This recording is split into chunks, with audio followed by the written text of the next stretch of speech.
함께 보실 말씀은 요한복음 5장입니다.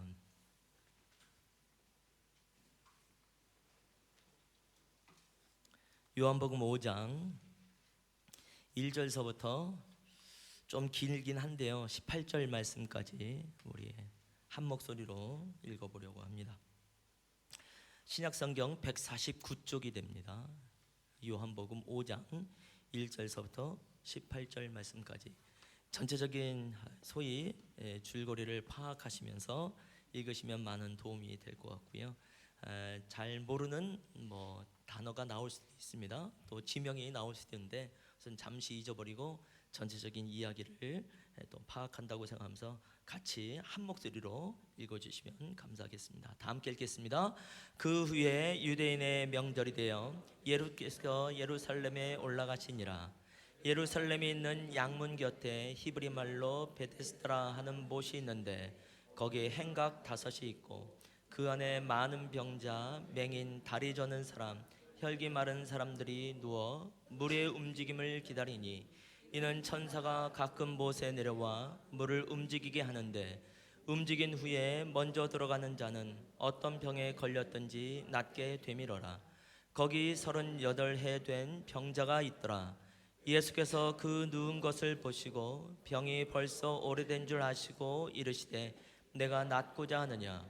병자가 대답하되 주여 물이 움직일 때에 나를 못에 넣어주는 사람이 없어 내가 가는 동안에 다른 사람이 먼저 내려가나이다.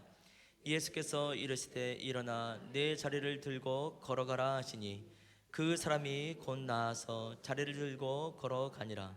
이 날은 안식일이니 유대인들이 병 나은 사람에게 이르되 안식일인데 내가 자리를 들고 가는 것이 옳지 아니하니라. 대답하되 나를 낫게 한 그가 자리를 들고 걸어가라 하더라 하니 그들이 묻되 너에게 자리를 들고 걸어가라 한 사람이 누구냐 하되 고침을 받은 사람은 그가 누구인지 알지 못하니 이는 거기 마음이 많음으로 예수께서 이미 피하셨음이라. 그 후에 예수께서 성전에서 그 사람을 만나 이르시되 보라 내가 나았으니 더 심한 것이 생기지 않게 다시는 죄를 범하지 말라 하시니 그 사람이 유대인들에게 가서 자기를 고친 이는 예수라 하니라. 그러므로 안식일에 이러한 일을 행하신다 하여 유대인들이 예수를 박해하게 된지라. 예수께서 그들에게 이르시되 내 아버지께서 이제까지 일하시니 나도 일한다 하시매 유대인들이 이로 말미암아 더욱 예수를 죽이고자 하니 이는 안식일을 범할 뿐만 아니라 하나님을 자기의 친아버지라 하여 자기를 하나님과 동등으로 삼으심이로라. 아멘. 오늘도 우리가 주의 보좌 앞에 있는 줄로 믿습니다.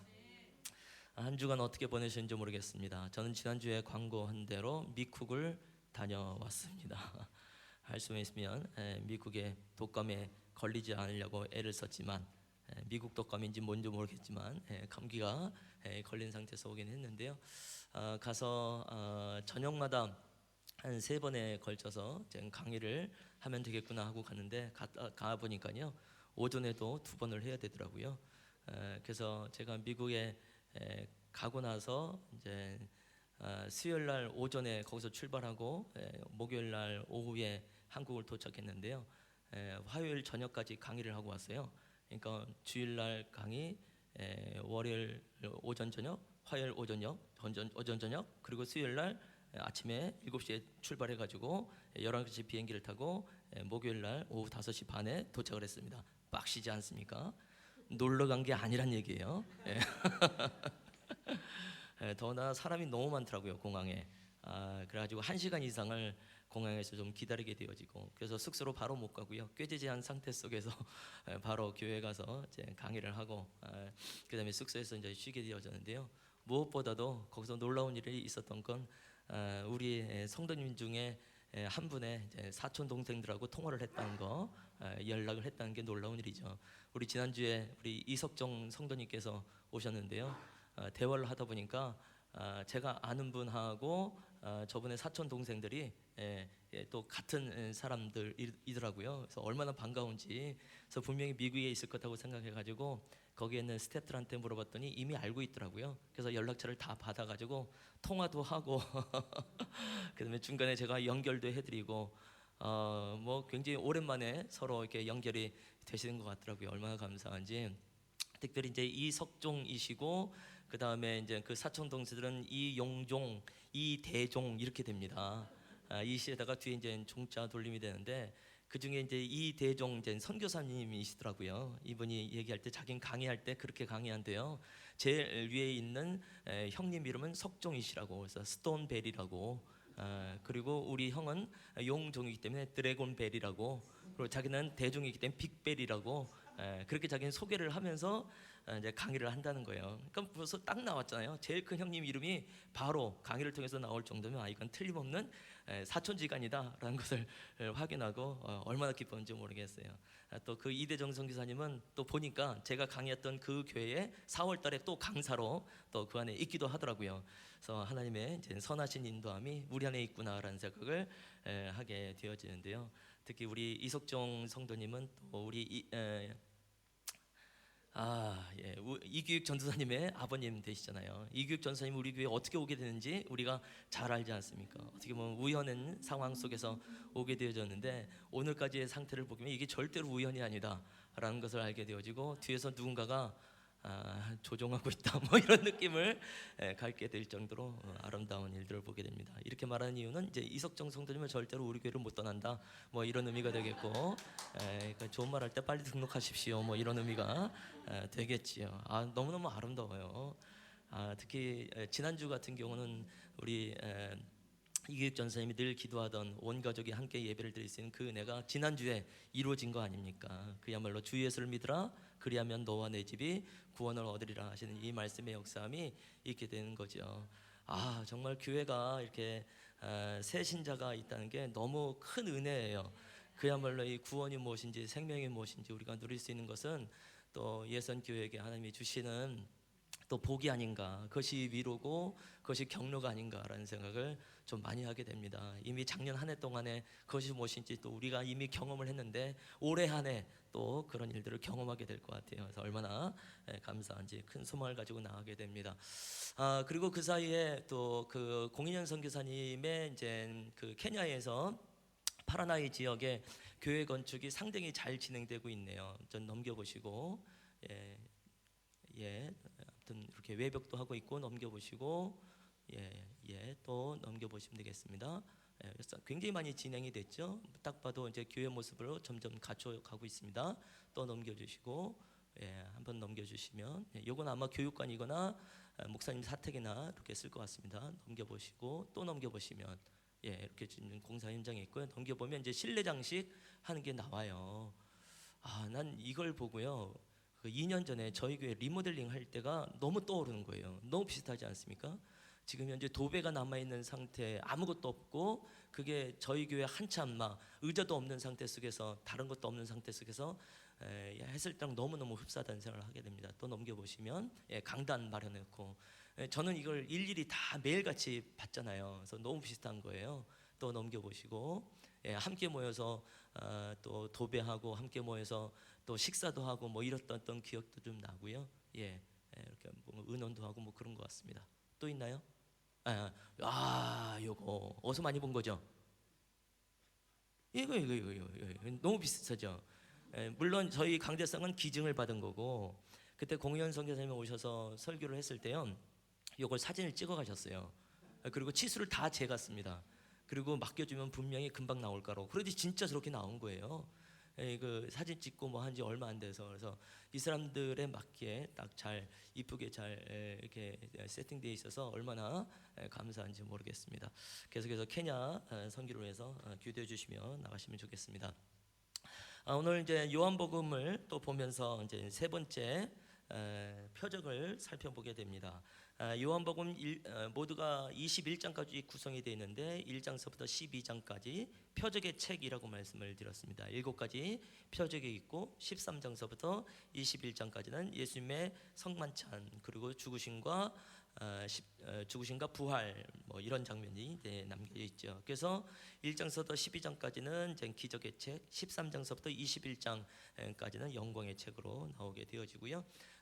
지난주까지 두 개의 이제 표적을 봤고요. 오늘은 세 번째 38년 된 병자를 고치시는 표적을 함께 보면서 또 주님이 우리에게 주신 은혜가 있게 될 줄로 믿습니다.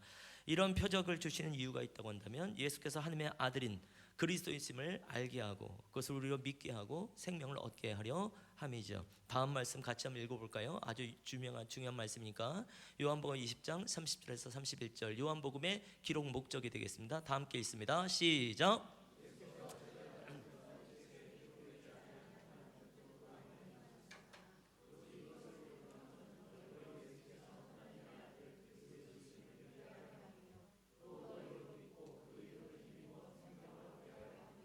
아멘. 다른 표적도 많이 행하셨지요. 근데 7가지 표적으로 추려서 말씀하는 것이고 그렇게 하는 이유가 있다 한다면 예수를 믿는 것이죠. 예수가 모됨을 믿는가? 하나님의 아들 특별히 그리스도 되심을 믿게 하고 믿게 되어지면 생명이 있기 때문에 그렇습니다. 영생이 있기 때문에 그렇습니다. 그래서 요한복음을 우리가 함께 보는 이유가 있다고 한다면 할 수만 있으면 저희 교회에 있는 모든 성도들이 반드시 예수를 믿게 하여 주시옵소서. 예수를 나의 주 나의 하나님으로 고백하게 하여 주시옵소서. 그런 말미암아 생명 영생을 마땅히 누릴 수 있는 성도가 되게 해 주시옵소서. 그런 마음으로 함께 요한복음을 살펴보게 되어지는데요. 오늘 이제 본문 말씀 천천히 읽으면서 줄거리 내용을 파악해 보자라고 말씀을 드렸는데 이미 워낙 유명한 표적이니까요. 알고 있는 분도 계시겠고 모르는 분들을 할지라도 읽으시면서 어느 정도 이해가 되어지며 저처럼 약간 놀라지 않았을까라는 생각을 해보게 됩니다. 오늘 제목이요. 표적보다 놀라운 일 2가지라고 말씀드렸습니다. 예수님께서 행하신 표적이 이건 뭐 거의 기적이라고 말을 해도 상관이 없을 정도로 어마어마한 일들을 했습니다. 물을 포도주로 바꾼다는 거 있을 수 없는 일이잖아요. 또 그냥 왕의 신하의 아들을 고칠 때 내 아들이 살아있다 이거 하나만으로 죽을 뻔한 왕의 신하의 아들을 고치는 것도 이거 엄청난 일이 되어지죠. 그래서 이 표적을 보고 모든 사람은 놀랄 수밖에 없게 되어집니다. 근데 이 표적보다 더 놀라운 일이 본문 안에 나타나고 있어서 그것을 중점적으로 함께 보려고 합니다. 첫 번째 놀라운 건 뭐냐면요, 자신의 병을 고쳐준 그분의 정체를 몰랐다는 겁니다. 본문을 읽어보면요, 자기의 병을 고쳐준 분이 누구인지 이 사람이 모르고 있다는 거예요. 이거 어마어마한 사건 아닙니까? 10절서부터 13절까지의 말씀이 되어지는데 아마 앞부분으로 가서 다시 자막을 보여주시면 될 것 같아요. 10절 말씀 보면 유대인들이 병 나은 사람에게 이르되 안식일인데 내가 자리를 들고 가는 것이 옳지 않다. 그때 이 병 나은 사람이 뭐라고 말하냐면 나를 낫게 한 그가 자리를 들고 걸어가라 이렇게 말을 합니다. 예수가 나를 낫게 한 예수가 자리를 들고 가라 이렇게 말한 것이 아니라 나를 낫게 한 그가 자리를 들고 가라 이렇게 말을 하는 거예요. 그러니까 정확하게 대답이 없으니까 12절 말씀에 그럼 너에게 자리를 들고 가라고 한 그 사람이 도대체 누구냐? 라고 구체적으로 물어보니까 13절에서 고침을 받은 사람은 그가 누구인지 알지 못하니 라고 말합니다. 실제로 몰랐어요. 진짜 몰랐습니다.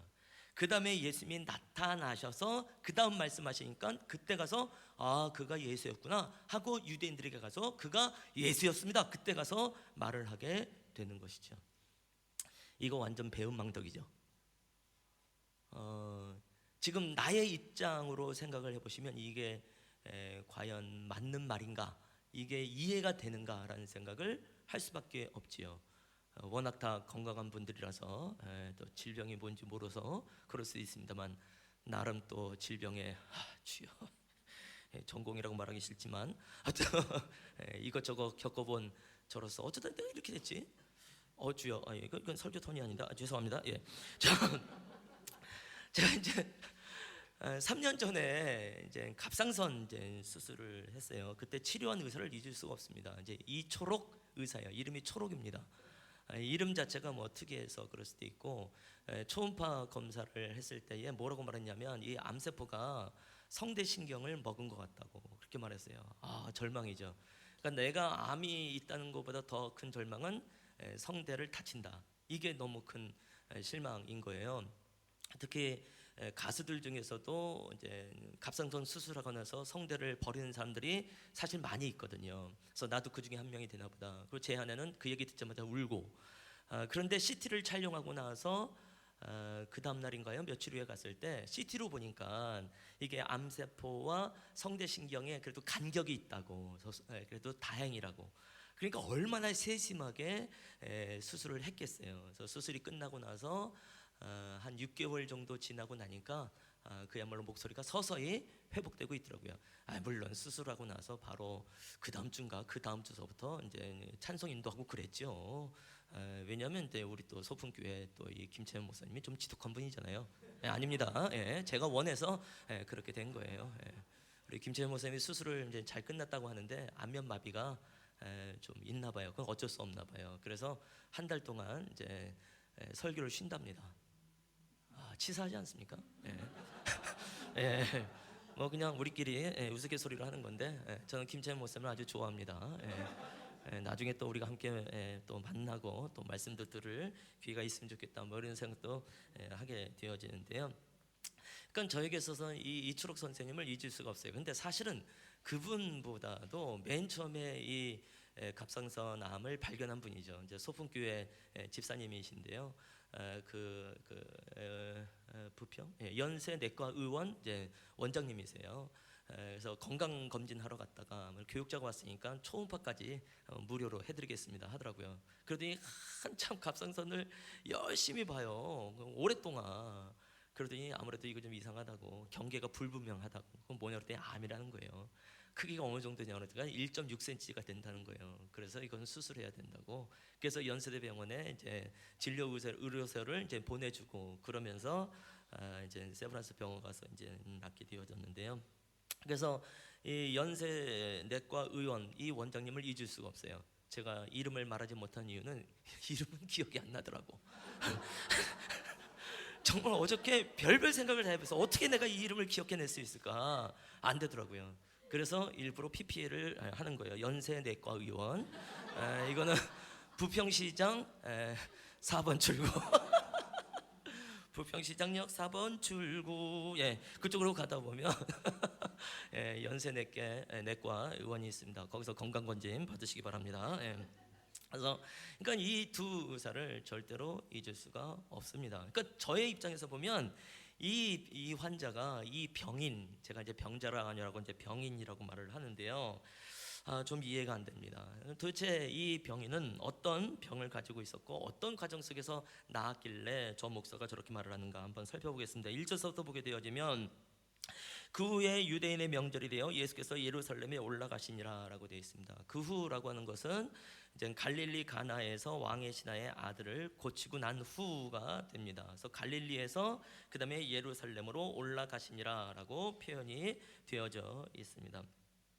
특히 이스라엘 백성들은 그때 이제 2절 말씀을 보게 되어지면 1절에서 유대인의 명절이라고 되어 있어요. 그러니까 유대인들은 항상 3대 절기가 있습니다. 유월절이 있고 오순절이 있고 그 다음에 초막절이 있습니다. 이것은 성인 남자라고 한다면 반드시 가야 됩니다. 특히 예루살렘 주변 32km 그 반경에 있는 사람들은 다 의무적으로 이제 참여를 하게 되어져 있습니다. 그래서 예수님께서도 이제 그 예루살렘으로 이 유월절이라고 하는 명절에 이제 올라가시는 것을 발견하게 되어지는 것이죠. 그때 2절 말씀 보게 되면 예루살렘에 있는 양문 곁에 히브리 말로 베데스다 하는 못이 있게 되어지고 이 안에서 이제 예수님께서 하시는 일들이 나타나게 되어집니다. 양문이라고 하는 것은 양이 드나들 수 있는 출입구라고 이해를 하시면 되겠습니다. 그래서 예루살렘에 제물이 들어갈 수 있도록 하는 그런 출입구라고 이해를 하시면 되겠고요. 또 베데스다라고 하는 이 못은 또 그런 양들을 씻는, 또 제물들을 씻는 역할을 하기도 했습니다라고 이야기를 하기도 합니다. 그리고 여기 이제 행각이라고 되어 있는데요. 이건 우리나라의 정자 같은, 이렇게 공원에, 요즘은 공원에 보면 이렇게 정자가 있잖아요. 그늘이 되고 이렇게 쉴 수 있을 만한 그런 지붕이 있는 정자가 한 5채 정도 있다라고 얘기했기 때문에 제법 큰 규모의 어떤 못이 아닐까라는 생각을 하게 되어집니다. 그 크기로 말하고 한다면 50m에서 60m, 그러니까 가로 세로가 50m, 60m가 되어져요. 굉장히 크죠. 그 수영장에 보면 기본적으로 왕복이 50m죠.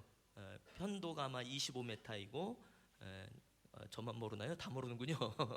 아마 일반적인 수영장이 아마 왕복을 해야 50m가 되는 그런 크기가 될 겁니다.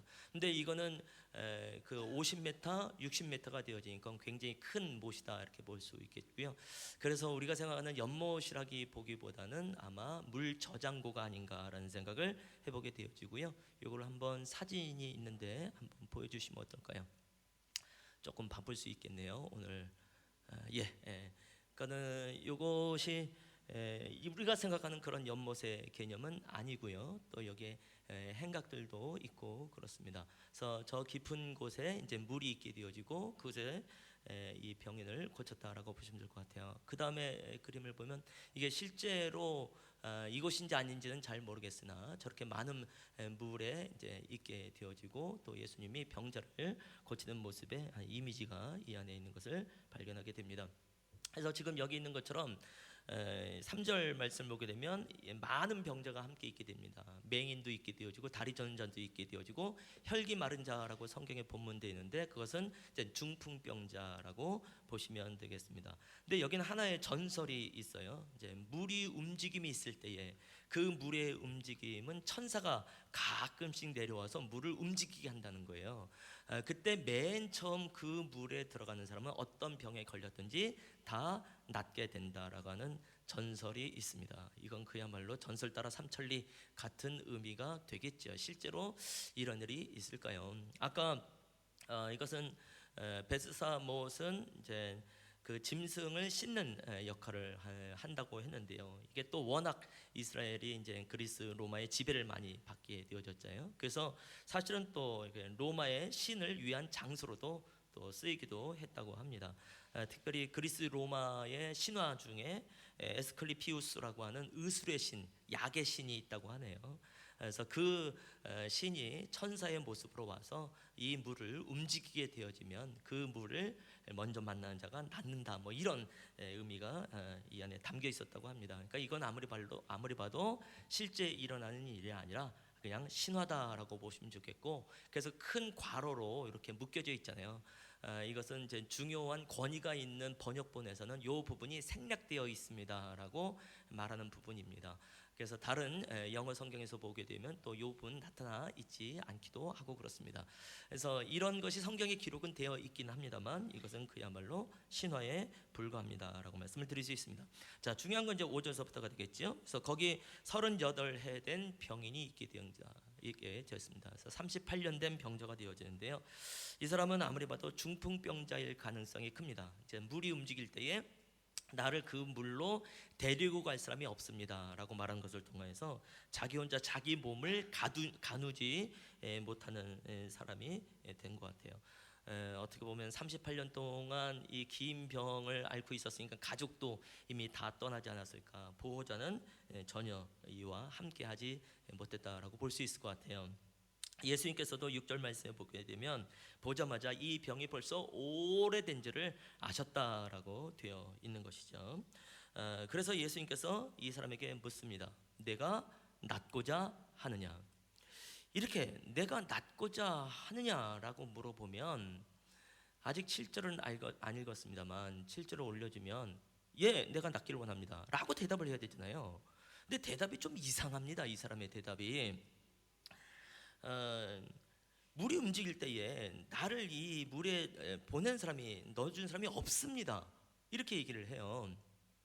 우리가 이제 거지 바디메오, 소경 바디메오가 눈을 뜬 장면을 우리가 알고 있는데요.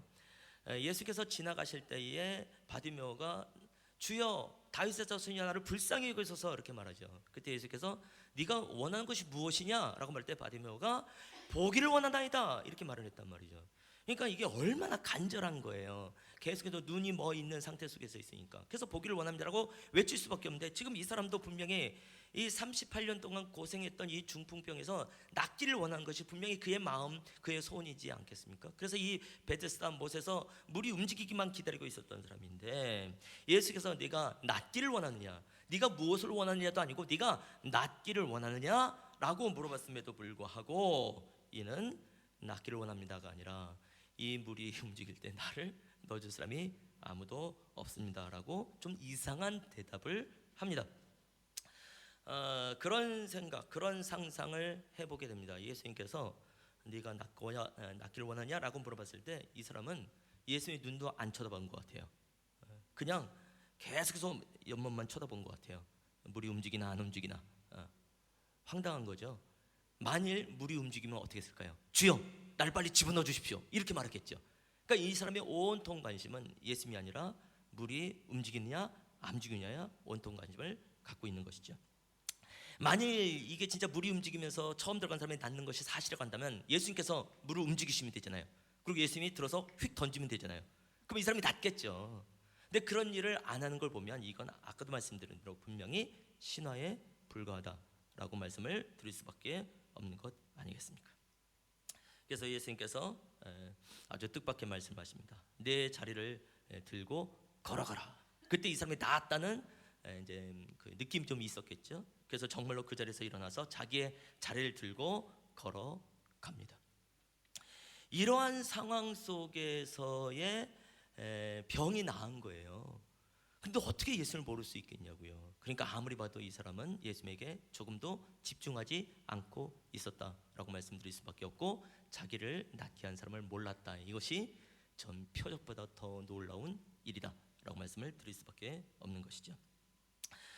전체적으로 이 이야기의 흐름이 그렇게 어렵지 않습니다. 근데 설교하기는 조금 불편합니다.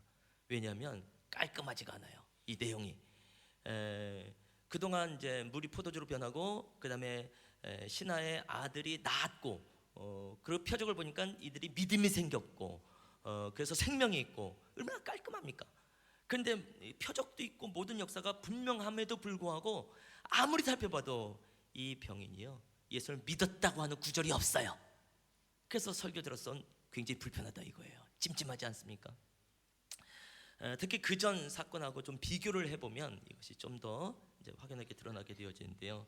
왕의 신하의 아들을 고쳤을 때 38년 된 이 병인과 비교를 해보는 거죠. 왕의 신하 예수를 직접 찾아옵니다. 근데 38년 된 병인의 경우는 예수님이 찾아가십니다. 왕의 신하의 경우 도움을 간청하고요. 38년 된 병인의 경우는 낫기를 원하냐고 오히려 예수님 물어보십니다. 그리고 예수님께서 표적을 표현할 때에 개인적으로 사적으로 표현합니다. 그러나 이 병인한테는요 표적을 군중 앞에서 합니다. 많은 사람들 앞에서 합니다. 그리고 왕의 신하에 대해서는 죄에 대한 언급이 없고, 이 병인에 대해서는 죄에 대해서 말씀을 하십니다. 나중에 더 심한 것이 생기지 않도록 죄를 짓지 마라 이렇게 말씀하시거든요. 그리고 왕의 신하한테는 믿도록 자극을 합니다. 너의 아들이 살아있다라고. 그래서 그 말 때문에 믿음이 생기게 되는데, 놀란 건 38된 병에는요 믿음과 관계없이 예수님께서 일하고 계신 것을 발견하게 되어지는 것이죠. 너무 비교되어지죠. 어떻게 보면 왕의 신하보다 더 급한 사람이 38년 된 병인일 수 있어요. 근데 너무 뜻밖의 행동을 이 사람은 하고 있는 것을 발견하게 되어지고요. 예수님께서 이 사람을 친히 찾아간 거고, 더 놀란 것은 맨 마지막 믿음과 관계없이, 이 사람의 믿음과 관계없이 예수님께서 일하고 계신 것을 발견하게 된다라는 것이죠. 더 나아가서 정말 예수님 자신을 고친 예수님에 대한 지식이 전혀 없는 걸 보면서 설교하면서 답답하다라는 생각을 할 수밖에 없다는 것이죠. 마치 이것은 누가복음 말씀을 보게 되어지면 10명의 나병 환자가 예수님께서 너희가 제자에게 가라, 가는 중에 낫게 될 것이다. 이들이 가요. 가는 중에 나아요, 나병이. 근데 그 중에 한 명이 돌아옵니다. 감사합니다라고. 그때 예수께서 뭐라고 말씀해요? 나머지 9명은 어디 갔느냐 이렇게 말씀을 하십니다. 황당한 거죠. 자기가 나았던 거 확인하고 그냥 활개치면서 그냥 살아가는 거예요. 그거랑 어떻게 보면 상당히 유사할 수 있는 상황이 아니겠느냐라는 생각을 하게 됩니다. 그런데 감사하게도요 그 나병 환자가 나았을 때는 뭐라고 예수께서 말씀하냐면 내 믿음이 너를 구원하였느냐 이렇게 말을 합니다. 그러니까 어떻게든지 하나님께서, 예수님께서 표적을 행하셨을 때는 믿음과 귀결하게 되어져 있는 거예요. 근데 이 우리가 지금 보고 있는 본문 속에서는 믿음이란 단어가 나와 있지 않는 것을 보면서 답답하다라는 생각을 하게 됩니다. 우리가 계속해서 말씀드렸어요. 표적을 보는 이유는 표적 자체가 목표가 아닙니다. 표적을 통하여서 진짜로 보여주고 싶은 목적이 있기 때문에 그렇습니다. 그것은 예수님의 그리스도 되심입니다. 그것을 믿고 생명을 얻게 하려 함입니다 라고 말씀을 드렸단 말이죠. 그렇다고 한다면 방금 말씀드렸던 10명의 나병 환자가 낫고 그 중에 한 명이 믿음으로 말미암아 구원을 받으리라 이 말을 했으니까 사실 사도 요한의 입장에서는 그 표적을 세 번째 표적으로 놓는 것이 전체적으로 흐름상 맞고 설교 때도 굉장히 편할 것 같아요. 그런데 다른 복음서에 있는 그 표적을 요한은 쓰지 아니하며 오로지 요한 복음 안에만 있는 이 베데스다 연못에서의 표적을 쓰고 있어요. 근데 막상 이 표적에는 믿음이 일어나지 아니하고, 그러니까 요한 사도의 의도가 이 안에 있습니다라고 알게 되어지고, 결국 우리가 알 수 있는 것은 이 모든 일의 주권은 오로지 하나님께만 있습니다. 이 모든 주권은 예수 그리스도에게만 있습니다라는 것을 알게 되는 것이죠. 하나님께서 일하시고 하나님께서 역사하실 때에 우리 도움 필요 없다, 사람의 도움 필요 없다, 더나 사람의 허락 말도 안 된다, 심지어 사람의 믿음조차도 어떨 땐 필요가 없습니다 라고 말할 정도로 다소 충격적이지만 그것이 하나님이 갖고 계신 주권이지 않겠습니까? 이미 예수님께서 38년 된 이 병인을 택했다는 것 자체가 이건 주권적 선택입니다. 아까 봤잖아요. 많은 병자들이 있다고 했잖아요. 눈먼 자가 있다고 그랬고 저는 자들이 있다고, 혈기 마른 자들이 있다고 그랬잖아요. 그 중에서도 38년 된 병인을 선택한 것은 예수님의 주권적인 선택이다라고 말씀을 드릴 수밖에 없는 것이죠. 우리는 그런 얘기를 많이 들었단 말이죠. 믿음으로 하면 다 된다라는 얘기를 들었어요. 뮤슈입니다. 정말 많이 들었지 않습니까? 믿음의 분량대로 정말 다 역사되는가? 뭐 이런 생각을 하게 되는데요. 우리 지난 1월달에 소풍교회에서 신년 축복성회가 있었습니다. 이제 정갑신 목사님 한 분이 강사로 오셨는데요. 이번에 아주 재밌는 이제 예화를 좀 드셨어요. 출애굽 맨 마지막에 이제 10가지 재앙이 이제 그 장자의 죽음이라는 재앙이잖아요. 그것이 끝나고 난 다음에 드디어 본격적인 출애굽이 되지 않습니까? 그때 이스라엘 백성들이 장자의 죽음을 면할 수 있는 방법은 양의 피를 가지고 문인방 그리고 문설주, 그러니까 문 위에 그리고 그리고 설주, 그러니까 문 기둥이죠. 그리고 이제 문지방 여기 이제 발라야 되는 거예요. 그러면 장자의 죽음의 재앙이 이제 그 집에 임하지 않게 되죠. 그래서 두 집을 비유를 하더라고요. 한 집은 믿음으로 양의 피를 바르는 겁니다. 꼼꼼히. 그래서 인방과 설주와 문지방뿐만이 아니라 구석구석 거의 도배하다시피 그냥 그 천장도 바르고 그 벽도 바르고 그냥 샅샅이 다 바릅니다. 근데 또 한 집은요, 이게 귀찮은 거예요. 그래서 이거 굳이 발라야 돼. 이거 양의 피 바른다고 진짜 재앙이 우리에게 안 임해? 야, 이런 거 안 해. 그랬더니 그의 아내가 에이 그래도 속는 셈 치고 한번 해보자고, 좀 해보시면 어떻겠냐고. 에이씨 이리 줘봐 해가지고 어디 보자, 문인방 바르고 또 어디 바르래, 문설주? 알았어 문설주. 그리고 휙 던진 거야. 아이 귀찮아 안 해. 그런데 그 우슬초가 이제 문지방에 올라가게 된 거죠. 그래서 사방을 다 바르게 된 거예요. 그러면 그 장자의 죽음의 재앙이 임했을 때 어느 집의 장자는 죽고 어느 집의 장자는 안 죽고, 과연 어느 집의 장자가 안 죽고 어느 집의 장자가 죽고 그랬을까요? 꼼꼼하게 믿음으로 바른 집의 장자는 안 죽었겠죠, 당연히. 그러면 대충 발랐던 그 장자는 그 집의 장자는 어떻게 됐을까요? 당연히 안 죽죠. 왜냐하면 중요한 건 보혈이에요. 중요한 건 어린 양의 피예요. 그것을 바른 거예요. 그 사람의 태도가 어땠든지 어쨌든 발랐으니까. 우리 생각에는 뮤심이라고 바르면 다 낫게 되어지고 믿음 없이 바르면 이상할 거라고 하지만 그렇지 않다는 거죠. 근거가 어디 있느냐에서 달라지는 것을 너무 많이 보기 때문에, 이게 결국 이 사건 속에서도 알 수 있는 것은 요한 사도가 굳이 말한다고 한다면 그동안의 표적이라는 것은 믿음으로 귀결됐지만 지금의 이 표적은 예수님의 주권이 무엇이던 것인가, 하나님의 주권이 무엇인가에 대해서 우리에게 말씀하고 있는 것을 발견하게 되는 것 아니겠습니까? 제가 어저께 이제 그 마스크를 쓰고 예배 인도를 할 수도 있겠습니다라고 글을 올렸더니 우리 허성욱 집사님이 기도의 내용을 올리셨어요. 놀랍지 않습니까? 밤사이 마스크를 벗는 은혜가 있으리라 믿습니다. 와, 맨 처음에 이 메시지를 듣고 얼마나 부담스럽던지 야, 이거 만일 마스크를 쓰고 내가 나오면 뭐 어떻게 될까 뭐 이런 생각도 하고, 근데 그 다음에 아멘이 들은 거야. 아멘이. 그래서 오 감사합니다 했는데, 그 다음에 난이자매가 저도 마음 다해 목사님의 건강을 위해 기도합니다, 말끔한 몸 상태로 이끌어 주실 줄로 믿습니다. 또 그런가 보더니 또 그 날이 지나가기 전에 또 웬 집사님 한 분이 그냥 아멘하고 다는 바람에, 근데 진짜 어젯밤 별로 안 좋았거든요. 그래서 제가 원래는 이거를 왜 이게 그 슬라이드를 썼냐면, 아무리 이렇게 해도 마스크 쓸 수밖에 없는 상황입니다. 그래서 주님의 주권을 인정하십시오라는 의미에서 이걸 하려고 했는데 아침에 진짜 멀쩡해졌어요. 어쩌면 좋을까요? 예. 그래서 목사의 믿음보다 집사님의 믿음이 더 세구나 라는 생각을 하게 되면서 설교의 의도와는 안 맞습니다만은, 아무래도 제가 수술보다는 허집사님의 기도를 먼저 받아야 되지 않을까 뭐 이런 생각을 하게 될 정도인데요. 모르겠습니다만 어쨌든 이 모든 과정 가운데 있는 것은 예수입니다. 정말 우리가 힘들면 기도해야죠. 문제 있을 때 기도해야죠. 아플 때 기도해야죠. 근데 그것이 낫지 않았다고 해서 실망하지 않기를 권해드리는 것입니다. 지난주에도 말씀드렸잖아요. 사도 바울이 자기의 눈에 있는 가시 사탄의 사자라고 말을 했는데 그 안질 고쳐주시도록 3번이나 기도했는데 하나님께서 안 고쳐줬어요. 그랬더니 그것으로 만족해합니다. 그런데 고백하기를 뭐래요? 그리스도의 능력이 내 안에 머물게 하려 함이라. 아니 본인 안에, 사람 안에 그리스도의 능력이 있으면 안질이 나아야죠. 근데 능력은 있는데 안질은 안 나. 그럴 수도 있다는 것을 발견하게 되는 것입니다.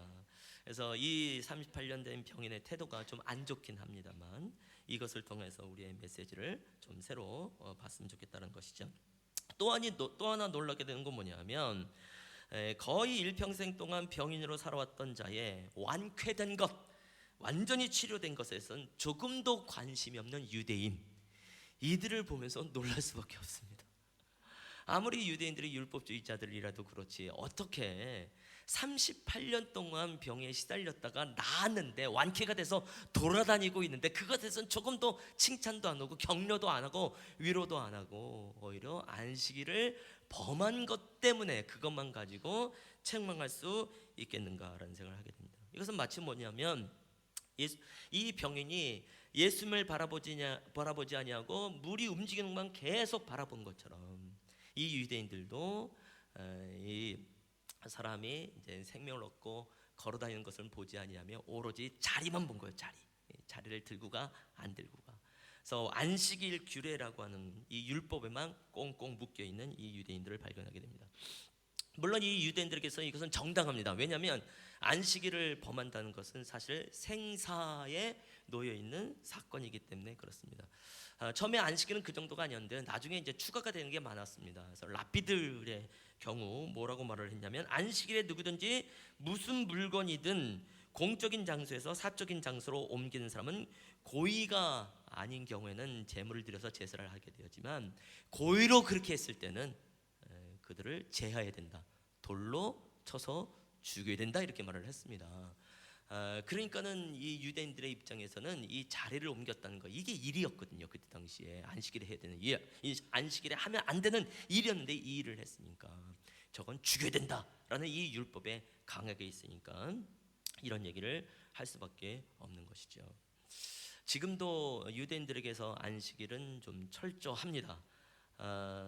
모두 다 그런지 안 그런지는 제가 가보질 않아서 모르겠습니다만은 이렇게 신문 기사를 통해서도 갔다 온 사람들이, 기자들이 기록을 한 거 보면요, 건물에 특별한 엘리베이터가 하나 있대요. 이건 누가 건들지 않아도 이 엘리베이터가 1층서부터 꼭대기까지 스스로 열렸다 닫혔다 올라갔다 열렸다 닫혔다 올라갔다 반복을 하는 자동으로 오르락내리락 하는 엘리베이터가 있답니다. 그건 뭐냐면 안식일을 위해서 있는 거예요. 안식일에는 엘리베이터 버튼도 누르면 안 돼요. 이게 일인 거예요. 오픈을 누르고 들어가서 클로즈를 누르고 3층 누르면 그게 일인 거예요. 그래서 그냥 자동으로 열리고 자로 들어가고 자동으로 올라가고 이렇게 된 겁니다. 마치 10층 건물 1층에 딱 들어갔는데 웬 놈이 1층서부터 10층까지 다 눌러놓은 거죠. 요즘이야 다시 누르면 취소가 되지만 과거에는 취소가 안 됐잖아요. 그래서 10층까지 계속 열렸다 닫혔다 열렸다 닫혔다를 반복해야 되는데 이것에 대해서 조금도 거리끼지 않는, 그러니까 이 안식일에 대해서 얼마나 철저한가. 지금도 그러하니 2000년 전 얼마나 더 심했을까라는 생각을 해보게 되는 것이죠. 자, 그래서 이 사람한테 물어보게 되는 것 아니겠습니까? 도대체 너 자리를 왜 들고 가냐? 나를 낮게 한 그가 나보고 자리를 들고 가게 했다. 그 사람가 누구냐? 모른다 라고 얘기를 해요. 나중에 이제 예수님께서 자신을 이제 드러내면서 하시는 말씀이 있습니다. 이게 이제 뭐 그 다른 말씀을 보게 되면 훨씬 더 잘 이해가 될 텐데요. 누가복음 14장 5절 말씀을 한번 봤으면 좋겠습니다. 다 같이 읽어보겠습니다. 다 함께 시작.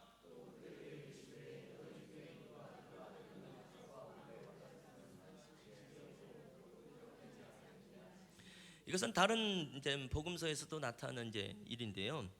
분명히 사람을 고쳤어요. 안식일이었습니다. 그때 또 그하고 사람들이 유대인들이 난리를 폈습니다. 그때 예수님께서 말씀하시는 거예요. 실제로 너희 중에 운물에 아들이 빠지거나 아들은 그렇다 치자 소가 빠지면 안식일임에도 불구하고 분명히 끌어내지 않냐. 근데 어떻게 내가 사람 손을 고쳤다고 나보고 뭐라고 할 수 있겠냐. 말이 안 되는 거잖아요. 자, 그 다음에 또 6장 9절 말씀을 보게 되면 또 읽어보죠. 시작. 예수께서 그들에게 이르시되 내가 너에게 묻노니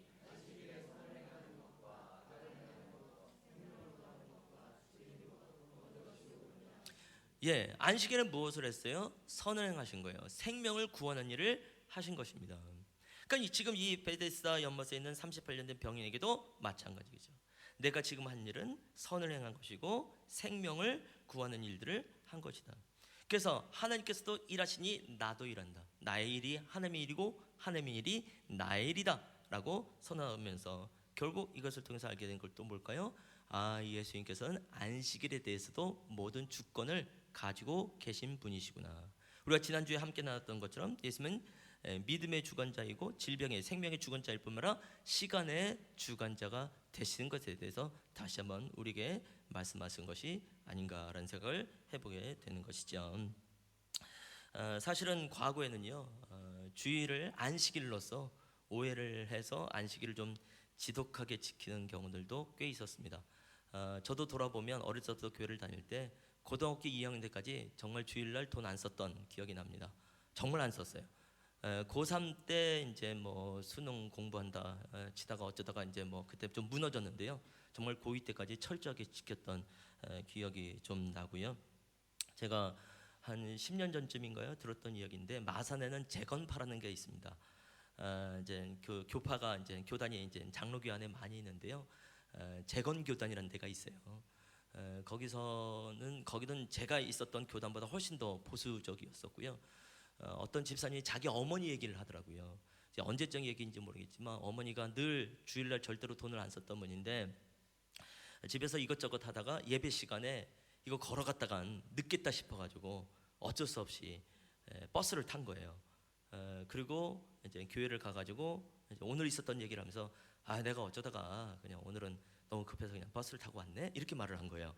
근데 이 말이 당회로 들어갔어요. 그래서 당회에서 이제 중요한 회의가 나면서요 이분을 불러가지고 한 달 동안 근신시켰답니다.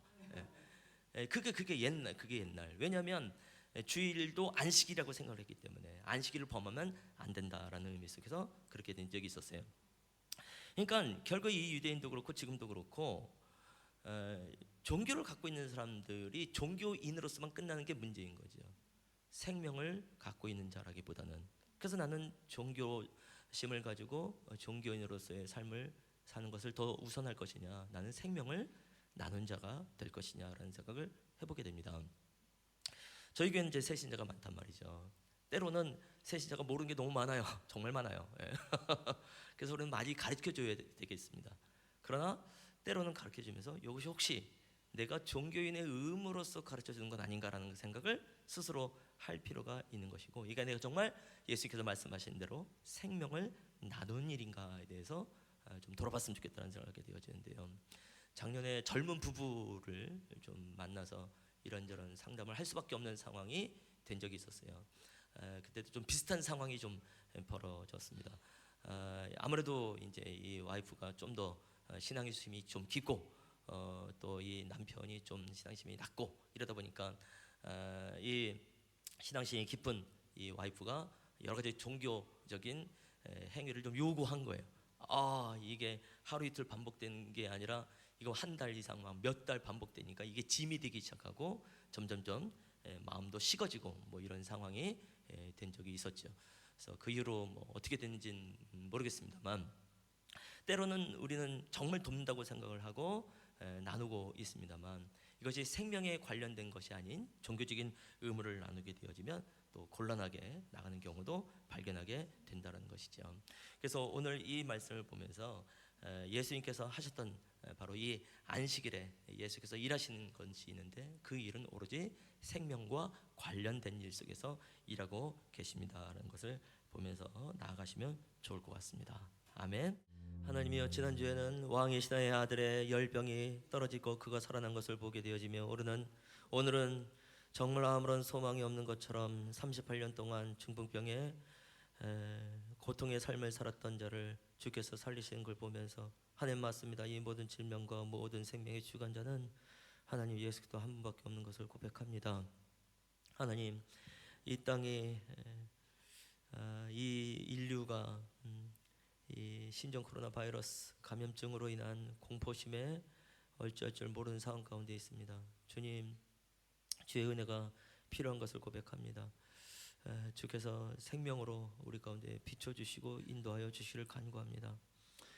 특별히 중국의 후베이성에 있는 우한시에 있는 사람들을 주님 긍휼하게 주시옵시고 어떠한 과정 속에서 그런 전염병이 나타나게 됐는지 우리가 정확히 알지 못한다 할지라도 아버지와 그 안에 있는 백성들이 하나님의 백성들이옵니다. 그리고 무엇보다도 그것은 믿음의 사람들이 믿음의 교회가 함께 기도하면서 사람들을 섬기고 있습니다. 아버지와 그 안에서 더 이상 질병이 바이러스가 퍼지지 않게 해주시옵시고 속히 나음에 속히 치료의 역사가 일어날 수 있도록 주의 은혜와 긍휼을 베풀어 주시옵소서. 특히 중국 땅으로 함께 갈 수밖에 없는 우리의 주재원들과 또 직원들과 선교사들을 또 보호하여 주시옵시고 안전하게 다녀올 수 있는 은혜가 있게 하여 주시옵소서. 하나님, 또 우리 교회에서도 여전히 연약함으로 육신의 연약함으로 또 질병으로 또 고통을 받고 있는 분들이 있습니다. 주님, 우리가 보혈 아래에 있으면서 예수 그리스도께 간구하옵나니 주님 나음의 은총을 얻게 해 주시옵시고 다행히 좋은 의술을 통하여서 우리가 또 회복의 기회를 갖게 되어지는데 주님 그들을 통하여서 주의 치유의 역사하심을 나타내어 주시옵소서. 아버지 하나님, 우리가 종교의 사람 되지 않게 해주시옵시고 생명의 사람 되게 해주시옵소서.